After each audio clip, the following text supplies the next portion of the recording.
Fire है तू। Fire नहीं, वाइल्ड फायर है। बूम! पुष्पा नाम सुन के फ्लावर समझे हो क्या? ये डायलॉग तो सब्बो झन ला याद हुई। फिर करोड़ों रुपया के कमाई करने वाला पुष्पा ला दुरुग में चोरहा मन हा फ्लावर बना के पुष्पा के ही पैसा ला लूट के भाग गए। जी हाँ, आप मन सही सुना था। पुष्पा 2 फिल्म सब्बो सिनेमा हॉल में हाउसफुल चलत है और ये फिल्म के कमाई ला देख के लुटेरा मन एक साजिश रचे रही।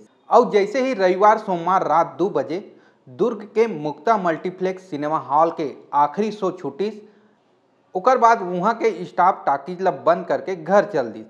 वहाँ सुरक्षा बर एक गार्ड भी तैनात करे गे रही से।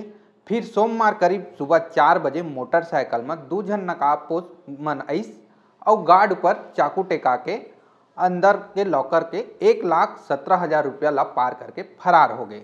फिलहाल टाकीज के मैनेजर हा थाना में शिकायत दर्ज करा है और पुलिस मन हा चोरहा मन के तलाश में जुट चुके हैं। फिलहाल प्रदेश में बढ़त अपराध ऊपर आप मन के का राय है कमेंट बॉक्स में जरूर बताओ और देखत रहो हमारे चैनल ठिया छत्तीसगढ़।